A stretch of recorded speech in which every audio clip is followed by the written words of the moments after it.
And Jethro, the priest of Midian, Moses' father-in-law, heard of all that God had done for Moses and for Israel, his people, that the Lord had brought Israel out of Egypt. Then Jethro, Moses' father-in-law, took Zipporah, Moses' wife, after he had sent her back, with her 2 sons, of whom the name of one was Gershom, for he said, I have been a stranger in a foreign land. And the name of the other was Eleazar, for he said, the God of my father was my help, and delivered me from the sword of Pharaoh. And Jethro, Moses' father-in-law, came with his sons and his wife to Moses in the wilderness, where he was encamped at the mountain of God. Now he had said to Moses, I, your father-in-law Jethro, am coming to you with your wife and your 2 sons with her.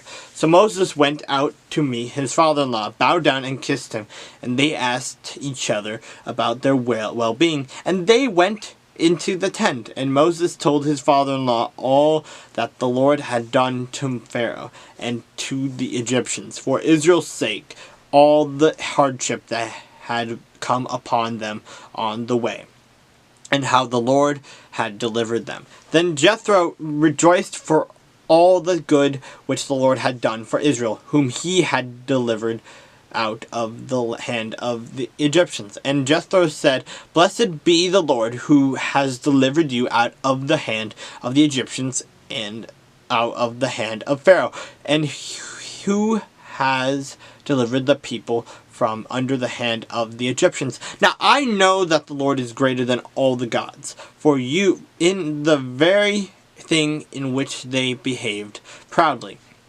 he was above them. Then Jethro, Moses' father-in-law, took a burnt offering and other sacrifices to offer to God. And Aaron came with all the elders of Israel to eat bread with Moses' father-in-law before God. And so it was on the next day that Moses sat to judge the people, and the people stood before Moses from morning until evening. So when Moses' father-in-law saw all that he did for the people, he said, What is this thing that you are doing for the people? Why do you alone sit, and all the people stand before you from morning until evening? And Moses said to his father-in-law, Because the people come to me to inquire of God. When they have a difficulty, they come to me, and I judge between one and another, and I make known the statutes of God and his law. So Moses' father-in-law said to him, The thing that you do is not good. Both you and these people who are with you will surely wear yourselves out, for this thing is too much for you. You are not able to perform it by yourself. Listen now to my voice. I will give you counsel, and God will be with you. Stand before God for the people, so that you may bring the difficulties to God, and you shall teach them the statutes and the laws, and show them the way in which they must walk, and the work they must do.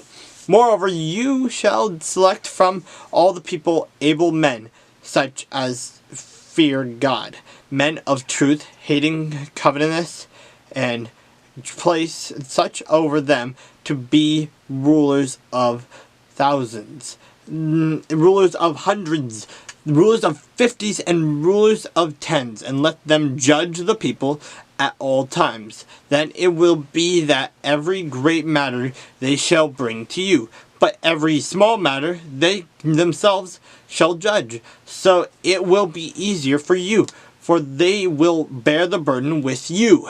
If you do this thing, and God so commands you, then you will be able to endure, and all this people will also go to their place in peace.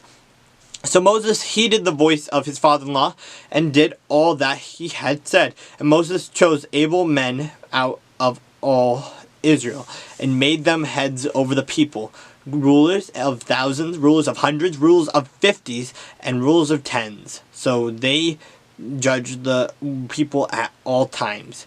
And hard cases they brought to Moses, but they judged every small case themselves. Then Moses let his father-in-law depart, and he went his way to his own land.